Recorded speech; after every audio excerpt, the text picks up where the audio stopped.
ಎಲ್ಲರಿಗೂ ನಮಸ್ಕಾರ ಸ್ನೇಹಿತರೆ. 12 ವರ್ಷಗಳ ನಂತರ ಮೇಷರಾಶಿಯಲ್ಲಿ ಗಜಲಕ್ಷ್ಮಿ ರಾಜಯೋಗ.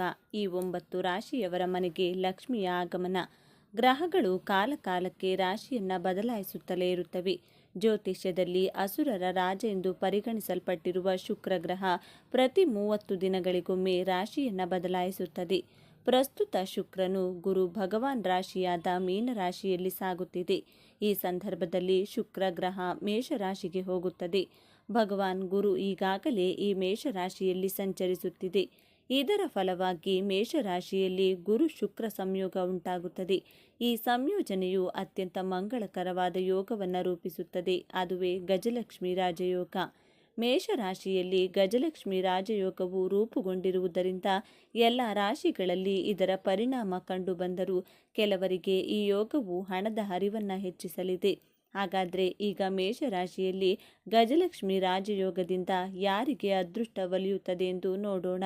ಅದಕ್ಕೂ ಮುಂಚೆ ನೀವಿನ್ನು ಚಾನಲ್ಗೆ ಸಬ್ಸ್ಕ್ರೈಬ್ ಆಗಿಲ್ಲ ಅಂದರೆ ಈಗಲೇ ಸಬ್ಸ್ಕ್ರೈಬ್ ಆಗಿ, ಹಾಗೆ ವಿಡಿಯೋಗೆ ಲೈಕ್ ಮಾಡಿ, ವಿಡಿಯೋ ಸ್ಕಿಪ್ ಮಾಡದೆ ಕೊನೆ ತನಕ ನೋಡಿ. ಮಕರ ರಾಶಿ. ಮಕರ ರಾಶಿಯವರಿಗೆ ಗಜಲಕ್ಷ್ಮಿ ರಾಜಯೋಗ ಮಂಗಳಕರವಾಗಿದೆ. ಮಕರ ರಾಶಿಯ 4ನೇ ಮನೆಯಲ್ಲಿ ಗಜಲಕ್ಷ್ಮಿ ರಾಜಯೋಗ ರೂಪುಗೊಳ್ಳಲಿದೆ. ಹೀಗಾಗಿ ಈ ರಾಶಿ ಚಕ್ರದವರು ಉತ್ತಮ ಭೌತಿಕ ಸುಖಗಳನ್ನು ಪಡೆಯುತ್ತಾರೆ. ಲಕ್ಷ್ಮೀ ದೇವಿಯ ಆಶೀರ್ವಾದದಿಂದ ನೀವು ಎಲ್ಲ ಕ್ಷೇತ್ರಗಳಲ್ಲಿ ಉತ್ತಮ ಯಶಸ್ಸನ್ನು ಪಡೆಯುತ್ತೀರಿ. ಕೆಲಸದಲ್ಲಿ ಬಡ್ತಿ ಸಿಗಲಿದೆ. ವ್ಯಾಪಾರದಲ್ಲಿ ಉತ್ತಮ ಪ್ರಗತಿ ಕಂಡುಬರಲಿದೆ. ನೀವು ಕೆಲಸದಲ್ಲಿ ಹೆಚ್ಚು ತೊಡಗಿಸಿಕೊಂಡ್ರೆ ನಿಮ್ಮ ಗುರಿಯನ್ನು ನೀವು ಸುಲಭವಾಗಿ ತಲುಪುತ್ತೀರಿ. ಕುಟುಂಬದೊಂದಿಗೆ ಗುಣಮಟ್ಟದ ಸಮಯವನ್ನು ಕಳೆಯುವ ಅವಕಾಶವನ್ನು ನೀವು ಪಡೆಯುತ್ತೀರಿ. ಹಣಕಾಸಿನ ಸ್ಥಿತಿಯಲ್ಲಿ ಅನಿರೀಕ್ಷಿತ ಸುಧಾರಣೆ ಕಂಡುಬರಲಿದೆ. ನಿಮ್ಮ ಕಠಿಣ ಪರಿಶ್ರಮ ನಿಮ್ಮ ಕೈ ಹಿಡಿಯಲಿದೆ. ಅತಿಯಾದ ಕೆಲಸದಿಂದ ನೀವು ಆಯಾಸವನ್ನು ಅನುಭವಿಸಿದರೂ ಅದರಿಂದ ಉತ್ತಮ ಲಾಭವನ್ನು ಪಡೆಯುವಿರಿ. ನಿಮ್ಮ ಕುಟುಂಬದ ಯಾವುದೇ ಸದಸ್ಯರಿಗೆ ನೀವು ಆಶ್ಚರ್ಯಕರ ಉಡುಗೊರೆಯನ್ನು ತರಬಹುದು. ಅವಿವಾಹಿತರ ಜೀವನದಲ್ಲಿ ಹೊಸ ಅತಿಥಿ ಪ್ರವೇಶಿಸಬಹುದು. ನಿಮ್ಮ ಸಂಗಾತಿಯೊಂದಿಗೆ ಭಿನ್ನಾಭಿಪ್ರಾಯ ಇರುತ್ತದೆ. ಪರಿಸ್ಥಿತಿಯನ್ನು ತಿಳಿಯಾಗಿಸಲು ನೀವು ಎಲ್ಲೋ ಲಾಂಗ್ ಡ್ರೈವ್ ಹೋಗಬಹುದು. ಮೇಷರಾಶಿ. ಗಜಲಕ್ಷ್ಮಿ ರಾಜಯೋಗದಿಂದಾಗಿ ಮೇಷರಾಶಿಯವರಿಗೆ ಸಾಕಷ್ಟು ಲಾಭ ಸಿಗಲಿದೆ. ಮೇಷರಾಶಿಯ ಮೊದಲ ಮನೆಯಲ್ಲಿ ಗಜಲಕ್ಷ್ಮಿ ರಾಜಯೋಗ ರೂಪುಗೊಳ್ಳುತ್ತದೆ. ಇದರಿಂದ ಈ ರಾಶಿಯವರ ಜೀವನದಲ್ಲಿ ಸಂತೋಷ ಹೆಚ್ಚುತ್ತದೆ. ಪ್ರತಿಯೊಂದು ಕ್ಷೇತ್ರದಲ್ಲೂ ಯಶಸ್ಸು ಸಿಗಲಿದೆ. ಸಮಾಜದಲ್ಲಿ ಗೌರವ ಹೆಚ್ಚುತ್ತದೆ. ಉದ್ಯೋಗಿಗಳಿಗೆ ಬಡ್ತಿ ಸಿಗಬಹುದು. ವ್ಯಾಪಾರಿಗಳಿಗೆ ಹೆಚ್ಚಿನ ಲಾಭ ದೊರೆಯುವ ಸಾಧ್ಯತೆ ಇದೆ. ಕುಟುಂಬದೊಂದಿಗೆ ಸಂತೋಷದಿಂದ ಸಮಯ ಕಳೆಯುವಿರಿ. ನಿಮ್ಮ ಪೋಷಕರ ಸಂಪೂರ್ಣ ಬೆಂಬಲದೊಂದಿಗೆ ನೀವು ನಿಮ್ಮ ಗುರಿಯನ್ನು ಸಾಧಿಸುವಿರಿ. ಕೌಟುಂಬಿಕ ಜೀವನ ಮಧುರವಾಗಿರುತ್ತದೆ. ಕುಂಭರಾಶಿ. ಗಜಲಕ್ಷ್ಮಿ ರಾಜಯೋಗದಿಂದಾಗಿ ಕುಂಭರಾಶಿಯವರಿಗೆ ಶುಭವಾಗಲಿದೆ. ಕುಂಭರಾಶಿಯ 3ನೇ ಮನೆಯಲ್ಲಿ ಗಜಲಕ್ಷ್ಮಿ ರಾಜಯೋಗ ರೂಪುಗೊಳ್ಳಲಿದೆ. ಹೀಗಾಗಿ ಈ ರಾಶಿ ಚಕ್ರದ ಚಿಹ್ನೆಗಳು ಜೀವನದ ಪ್ರತಿಯೊಂದು ಸವಾಲುಗಳನ್ನು ಜಯಿಸುತ್ತಾರೆ. ಲಕ್ಷ್ಮೀ ದೇವಿಯ ಆಶೀರ್ವಾದದೊಂದಿಗೆ ಅದೃಷ್ಟದ ಸಂಪೂರ್ಣ ಬೆಂಬಲ ಸಿಗಲಿದೆ. ಪ್ರತಿ ಕಾರ್ಯದಲ್ಲಿ ಉತ್ತಮ ಯಶಸ್ಸು ಸಿಗುತ್ತದೆ. ಕಠಿಣ ಪರಿಶ್ರಮಕ್ಕೆ ತಕ್ಕ ಪ್ರತಿಫಲ ದೊರೆಯಲಿದೆ. ಕುಟುಂಬದೊಂದಿಗೆ ಉತ್ತಮ ಸಮಯವನ್ನು ಕಳೆಯುವಿರಿ. ಕೆಲಸ ಮಾಡುವವರಿಗೆ ಇದು ಅದ್ಭುತವಾಗಿರುತ್ತದೆ. ಲಕ್ಷ್ಮೀ ದೇವಿಯ ಆಶೀರ್ವಾದದಿಂದ ಅನಿರೀಕ್ಷಿತ ಆರ್ಥಿಕ ಲಾಭ ಸಿಗಲಿದೆ. ನೀವು ಬಹಳಷ್ಟು ಹಣವನ್ನು ಉಳಿಸಬಹುದು. ನೀವು ಕೆಲಸದ ಸ್ಥಳದಲ್ಲಿ ನಿಧಾನವಾಗಿ ಕೆಲಸ ಮಾಡಿದರೆ ನಿಮ್ಮ ಕೆಲಸ ನಿಲ್ಲುತ್ತದೆ. ಹೀಗಾಗಿ ನಿಮ್ಮ ಕೆಲಸವನ್ನು ತ್ವರಿತವಾಗಿ ಮುಗಿಸಲು ಪ್ರಯತ್ನಿಸಿ. ನೀವು ಒಂದಕ್ಕಿಂತ ಹೆಚ್ಚು ಮೂಲಗಳಿಂದ ಆದಾಯವನ್ನು ಗಳಿಸುವಿರಿ. ನಿಮ್ಮ ಆದಾಯದ ಹೆಚ್ಚಳದಿಂದ ನೀವು ಸಂತೋಷವಾಗಿರುತ್ತೀರಿ. ನೀವು ಇಂದು ಯಾವುದೇ ಕಾನೂನು ವಿಷಯದಲ್ಲಿ ಜಯವನ್ನು ಪಡೆಯುತ್ತೀರಿ. ನಿಮ್ಮ ಗೌರವ ಹೆಚ್ಚಾಗುತ್ತದೆ. ವೃಶ್ಚಿಕ ರಾಶಿ.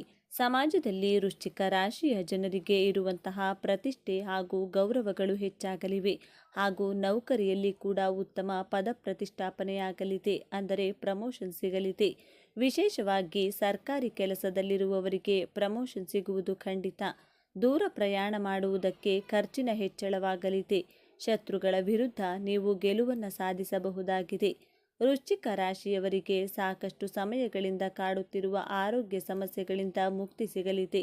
ಹಾಗೂ ಜೀವನದಲ್ಲಿ ತೆಗೆದುಕೊಳ್ಳುವಂತಹ ನಿಮ್ಮ ನಿರ್ಧಾರಗಳು ನಿಮ್ಮ ಮೇಲೆ ಸಕಾರಾತ್ಮಕ ಪರಿಣಾಮಗಳನ್ನು ಬೀರಲಿವೆ. ಧನುರಾಶಿ.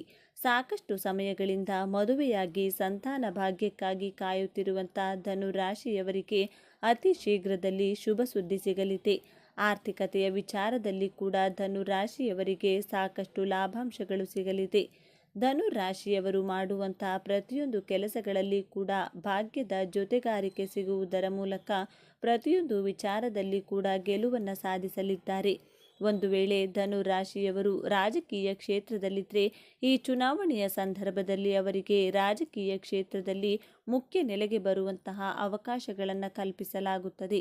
ಬರಹಗಾರಿಕೆ ಅಂದರೆ ಜರ್ನಲಿಸಂನಲ್ಲಿರುವವರಿಗೆ ಇದು ಹೇಳಿ ಮಾಡಿಸಿದ ಸಮಯ. ಒಟ್ಟಾರೆಯಾಗಿ ಈ ಸಂದರ್ಭದಲ್ಲಿ ಧನು ರಾಶಿಯವರು ತಮ್ಮ ಅತ್ಯಂತ ಅದೃಷ್ಟಮಯ ದಿನಗಳನ್ನು ಕಾಣಲಿದ್ದಾರೆ. ತುಲಾ ರಾಶಿ. ತುಲಾ ರಾಶಿಯವರಿಗೆ ಸೂರ್ಯನ ಆಶೀರ್ವಾದದಿಂದಾಗಿ ಆರ್ಥಿಕವಾಗಿ ಸರ್ವ ರೀತಿಯ ಲಾಭಗಳು ಕೂಡ ದಕ್ಕಲಿದೆ. ವ್ಯಾಪಾರವನ್ನು ಪ್ರಾರಂಭ ಮಾಡುವುದಕ್ಕೆ ಹಾಗೂ ಇರುವಂತಹ ವ್ಯಾಪಾರವನ್ನು ಇನ್ನಷ್ಟು ದೊಡ್ಡ ಮಟ್ಟದಲ್ಲಿ ವಿಸ್ತರಣೆ ಮಾಡುವುದಕ್ಕೆ ಕೂಡ ಅವಕಾಶವಿದೆ. ವ್ಯಕ್ತಿತ್ವದಲ್ಲಿ ಕೂಡ ಸಾಕಷ್ಟು ಸಕಾರಾತ್ಮಕ ಬದಲಾವಣೆಗಳು ಮೂಡಿ ಬರುವುದರಿಂದಾಗಿ ಜನರಿಗೆ ನೀವು ಇನ್ನಷ್ಟು ಹತ್ತಿರವಾಗಲಿದ್ದೀರಿ. ದಾಂಪತ್ಯ ಜೀವನದಲ್ಲಿ ದಂಪತಿಗಳ ನಡುವೆ ಕೆಲವೊಂದು ಅಶಾಂತಿ ಮೂಡಿಸುವಂಥ ಘಟನೆಗಳು ನಡೆಯಬಹುದು. ಆದರೆ ಈ ಸಂದರ್ಭದಲ್ಲಿ ಒಬ್ಬರಿಗೊಬ್ಬರು ಪರಸ್ಪರ ಕಷ್ಟಕ್ಕೆ ನೆರವಾಗುವ ರೀತಿಯಲ್ಲಿ ಹೊಂದಿಕೊಂಡು ಹೋಗಬೇಕಾಗಿರುತ್ತದೆ. ವ್ಯಾಪಾರದಲ್ಲಿ ವಿಶೇಷವಾಗಿ ಪಾರ್ಟ್ನರ್ಶಿಪ್ ವ್ಯವಹಾರವನ್ನು ಮಾಡಿದರೆ ಖಂಡಿತವಾಗಿ ನೀವು ಕೈತುಂಬ ಹಣವನ್ನು ಸಂಪಾದನೆ ಮಾಡುವುದರಲ್ಲಿ ಯಾವುದೇ ಅನುಮಾನವಿಲ್ಲ. ಕನ್ಯಾ ರಾಶಿ. ಮಾತುಗಾರಿಕೆಯ ಮೂಲಕ ಕನ್ಯಾ ರಾಶಿಯವರು ಎಲ್ಲರ ಮನಸ್ಸನ್ನು ಗೆಲ್ಲಲಿದ್ದಾರೆ. ಆದರೆ ಕಣ್ಣಿನ ಸಮಸ್ಯೆ ಈ ಸಂದರ್ಭದಲ್ಲಿ ಕಂಡು ಬರಬಹುದಾಗಿದೆ. ಕೌಟುಂಬಿಕ ಕೆಲಸಗಳು ಕೆಲವೊಮ್ಮೆ ನಿಮ್ಮ ಮನಸ್ಸಿನಲ್ಲಿ ಅಶಾಂತಿ ಮೂಡಿಸಬಹುದಾಗಿದೆ. ಆದರೆ ಅವುಗಳನ್ನು ಸರಿಯಾದ ರೀತಿಯಲ್ಲಿ ಮಾಡಿ ಮುಗಿಸುವಂಥ ಆತ್ಮವಿಶ್ವಾಸ ನಿಮ್ಮಲ್ಲಿದೆ. ಆರೋಗ್ಯದ ಸಮಸ್ಯೆಯಿಂದಾಗಿ ಸ್ವಲ್ಪ ಮಟ್ಟಿಗೆ ಖರ್ಚು ಮಾಡಬೇಕಾದಂಥ ಪರಿಸ್ಥಿತಿ ಒದಗಿ ಬರಲಿದೆ. ಆದರೆ ದೇವರ ನಾಮಸ್ಮರಣೆಯ ಮೂಲಕ ನೀವು ಹಾಗೂ ವೈದ್ಯರ ಸರಿಯಾದ ಸಲಹೆಗಳನ್ನು ಪಾಲಿಸುವುದರ ಮೂಲಕ ಈ ಸಮಸ್ಯೆಯಿಂದ ಹೊರಬರಬಹುದು. ಆರ್ಥಿಕವಾಗಿ ಯಾವುದೇ ರೀತಿಯ ಚಿಂತೆ ಮಾಡಬೇಕಾದ ಅಗತ್ಯವಿರುವುದಿಲ್ಲ. ಆದಾಯಕ್ಕಾಗಿ ಸಾಕಷ್ಟು ಮೂಲಗಳು ತೆರೆದುಕೊಳ್ಳಲಿವೆ. ಮೀನರಾಶಿ. ಮನೆಯಲ್ಲಿ ಸ್ವಲ್ಪ ಮಟ್ಟಿಗೆ ಅಶಾಂತಿ ನೆಲೆಸಿರಬಹುದಾಗಿದೆ. ಆದರೆ ಮೀನರಾಶಿಯವರು ಈ ಸಂದರ್ಭದಲ್ಲಿ ಶತ್ರುಗಳ ವಿರುದ್ಧ ವಿಜಯವನ್ನು ಸಾಧಿಸಲಿದ್ದಾರೆ.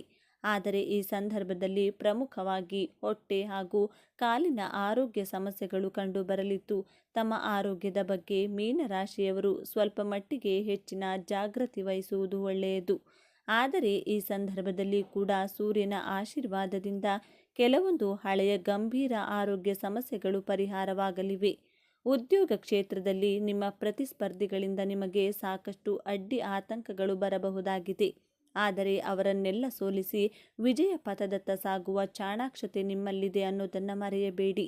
ಹಾಗೂ ಸೂರ್ಯನ ಆಶೀರ್ವಾದ ಕೂಡ ನೀವು ಮಾಡುವಂಥ ಪ್ರತಿಯೊಂದು ಕೆಲಸಗಳ ಮೇಲೆ ಇರುತ್ತದೆ. ಸ್ನೇಹಿತರೆ, ಈ ಮಾಹಿತಿ ನಿಮಗೆ ಇಷ್ಟವಾಗಿದ್ದಲ್ಲಿ ದಯವಿಟ್ಟು ಶೇರ್ ಮಾಡಿ, ಲೈಕ್ ಮಾಡಿ ಮತ್ತು ನಮ್ಮ ಚಾನಲ್ಗೆ ಸಬ್ಸ್ಕ್ರೈಬ್ ಆಗಿ. ಎಲ್ಲರೂ ಭಕ್ತಿಯಿಂದ ಓಂ ಶ್ರೀ ಸೂರ್ಯದೇವಾಯ ನಮಃ ಅಂತ ಕಮೆಂಟ್ ಮಾಡಿ. ಜೀವನದಲ್ಲಿ ಅದೃಷ್ಟವಿದ್ದರೆ ಸುಖ ಸಂಪತ್ತು ಎಲ್ಲವೂ ನಮ್ಮನ್ನರಸಿ ಬರುತ್ತದೆ. ಅದೃಷ್ಟವನ್ನು ಮನೆಗೆ ಬರಮಾಡಿಕೊಳ್ಳಲು ನಾವು ಯಾವ ಕ್ರಮ ಕೈಗೊಳ್ಳಬಹುದು ಎನ್ನುವುದನ್ನು ಜ್ಯೋತಿಷ್ಯ ಶಾಸ್ತ್ರದಲ್ಲಿ ವಿವರಿಸಲಾಗಿದೆ. ನಾವೆಲ್ಲರೂ ನಮ್ಮ ಜೀವನದಲ್ಲಿ ಅದೃಷ್ಟ ಬದಲಾಗಲಿ ಎಂದು ಹಾರೈಸುತ್ತೇವೆ ಮತ್ತು ಪ್ರಾಮಾಣಿಕವಾಗಿ ನಾವೆಲ್ಲರೂ ಅದನ್ನು ಪ್ರಯತ್ನಿಸುತ್ತಲೂ ಒಂದಲ್ಲ ಒಂದು ಮಾರ್ಗವನ್ನು ಅವಲಂಬಿಸಿದ್ದೇವೆ.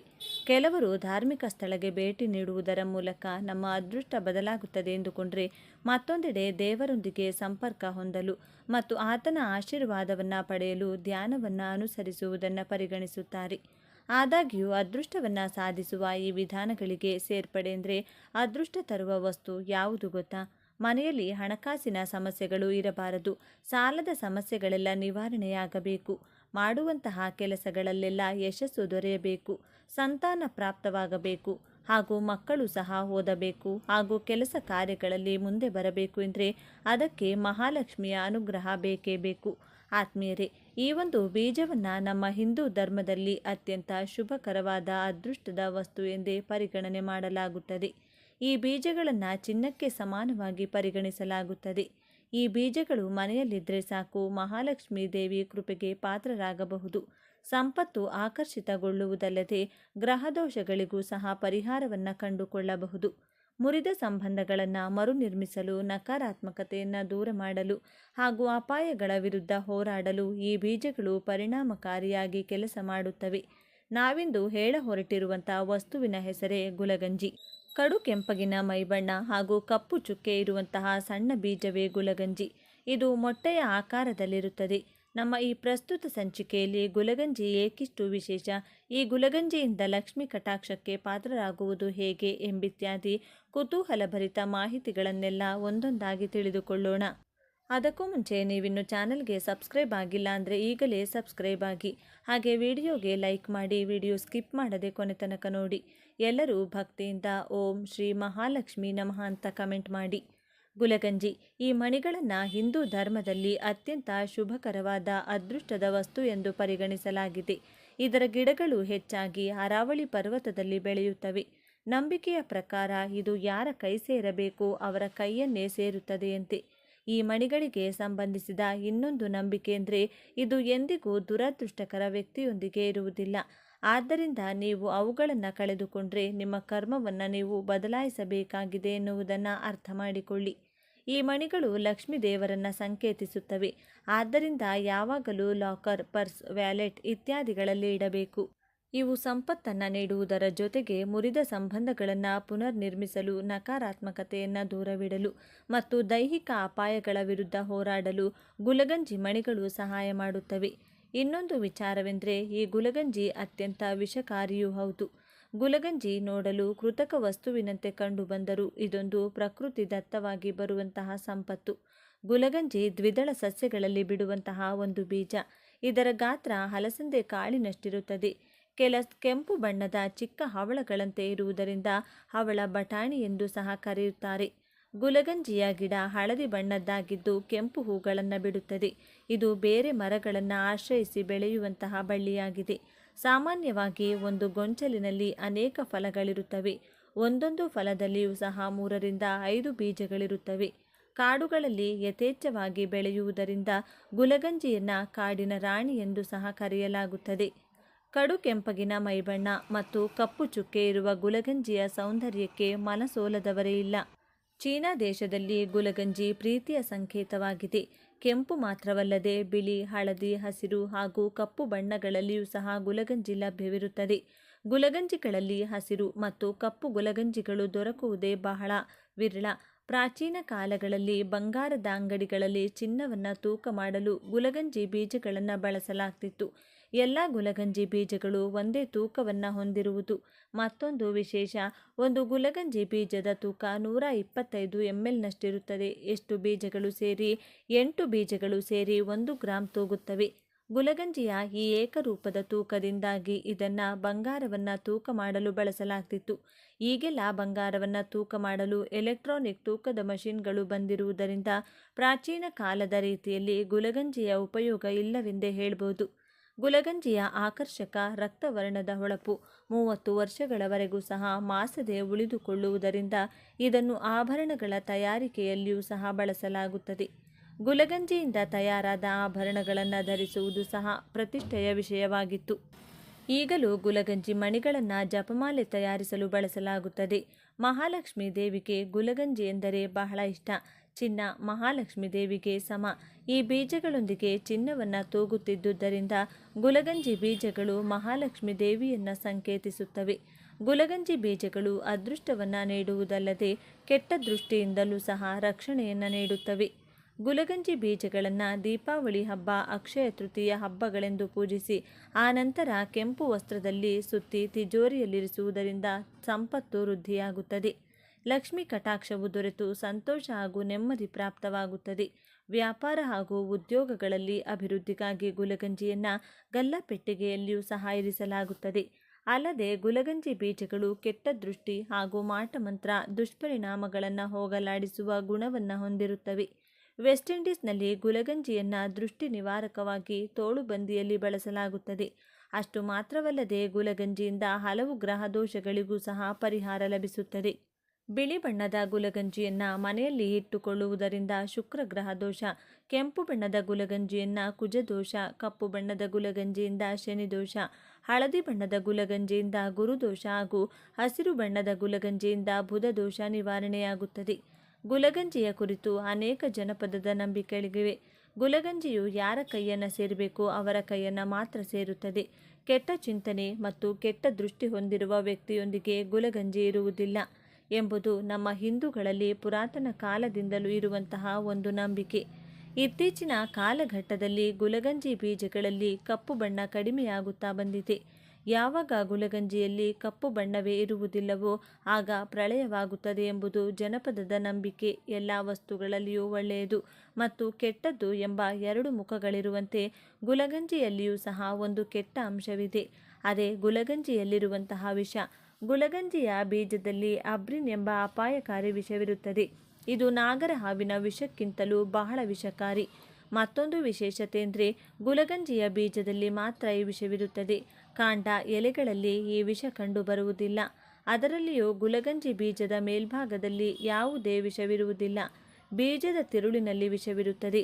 ಹಾಗಾಗಿಯೇ ಬೀಜವನ್ನು ಜಗಿದರೆ ಅಪಾಯವಾಗುವ ಸಾಧ್ಯತೆ ಇರುತ್ತದೆ. ಏಕೆಂದರೆ ಬೀಜವನ್ನು ಅಗೆದಾಗಲೇ ಅದರ ವಿಷಕಾರಿ ಹೊರಗೆ ಬರುವುದು. ಇದೇ ಕಾರಣಕ್ಕೆ ಮಕ್ಕಳಿಂದ ಗುಲಗಂಜಿಯನ್ನು ದೂರವಿಡಲೇಬೇಕು. ಗುಲಗಂಜಿಯಲ್ಲಿರುವ ವಿಷದ ಕಾರಣದಿಂದಾಗಿಯೇ ಗುಲಗಂಜಿಯನ್ನು ವಿಶ್ವಯುದ್ಧದಲ್ಲಿ ಶತ್ರು ಸೈನಿಕರನ್ನು ಕೊಲ್ಲಲು ಬಳಸಲಾಗಿತ್ತು ಎಂಬ ಬಗ್ಗೆ ದಾಖಲೆಗಳಿವೆ. ಗುಲಗಂಜಿ ಬೀಜಗಳನ್ನು ಅರೆದು ಯುದ್ಧಕ್ಕೆ ಬಳಸುವ ಖಡ್ಗ, ಕತ್ತಿ ಹಾಗೂ ಇತರ ಆಯುಧಗಳಿಗೆ ಲೇಪಿಸಿ ಶತ್ರು ಸೈನಿಕರನ್ನು ಕೊಲ್ಲಲು ಬಳಸುತ್ತಿದ್ದರಂತೆ. ವಿಷದ ಕಾರಣದಿಂದಾಗಿಯೇ ಗುಲಗಂಜಿಯ ಬೀಜಗಳನ್ನು ಕೀಟನಾಶಕ, ಕಳೆನಾಶಕಗಳಾಗಿ ಬಳಸಲಾಗುತ್ತದೆ. ಗುಲಗಂಜಿಯ ಬೀಜ ವಿಷವಾದರೂ ಗುಲಗಂಜಿ ಸಸ್ಯದಲ್ಲಿ ಅನೇಕ ಕಡೆ ಇರುವುದರಿಂದ ಅದು ಔಷಧಗಳ ಗಣಿಯಾಗಿದೆ. ಹಾಗಾಗಿಯೇ ಆಯುರ್ವೇದದಲ್ಲಿ ಗುಲಗಂಜಿಯನ್ನು ಔಷಧವಾಗಿ ಬಳಸಲಾಗುತ್ತದೆ. ಸಂಧಿವಾತ, ಜ್ವರ, ಚರ್ಮರೋಗ, ಬಾಯಿ ಹುಣ್ಣು, ಹಲ್ಲು ನೋವು, ಮಾನಸಿಕ ಕಾಯಿಲೆಗಳು, ಅಲ್ಸರ್, ವಾತ, ಶ್ವಾಸಕೋಶದ ಸಂಬಂಧಿತ ಕಾಯಿಲೆಗಳು, ಕೂದಲು ಉದುರುವಿಕೆಗೆ, ನೆಗಡಿ ಹೀಗೆ ಅನೇಕ ಸಮಸ್ಯೆಗಳಿಗೆ ಗುಲಗಂಜಿಯ ಬೇರು ಮತ್ತು ಎಲೆಗಳನ್ನು ಬಳಸಲಾಗುತ್ತದೆ. ಆತ್ಮೀಯ ವೀಕ್ಷಕರೇ, ಗುಲಗಂಜಿಯ ಕುರಿತಾಗಿ ಹಲವಾರು ವಿಶೇಷ ಮಹತ್ವದ ಮಾಹಿತಿಯನ್ನು ತಿಳಿದುಕೊಂಡ ನಿಮ್ಮೆಲ್ಲರಿಗೂ ಆ ಭಗವಂತನ ಕೃಪಾ ಕಟಾಕ್ಷ ಸದಾ ಇರಲೆಂದು ಕೋರಿಕೊಳ್ಳುತ್ತಾ ಈ ದಿನದ ಸಂಚಿಕೆಯನ್ನು ಮುಗಿಸುತ್ತಿದ್ದೇನೆ. ವೀಕ್ಷಕರೇ, ನಿಮಗೆ ಈ ವಿಡಿಯೋ ಇಷ್ಟವಾಗಿದ್ದಲ್ಲಿ ಲೈಕ್ ಮಾಡಿ, ಶೇರ್ ಮಾಡಿ ಮತ್ತು ಸಬ್ಸ್ಕ್ರೈಬ್ ಮಾಡಿ ಹಾಗೂ ಬೆಲ್ ಬಟನ್ ಒತ್ತೋದನ್ನು ಮರಿಬೇಡಿ. ಧನ್ಯವಾದಗಳು.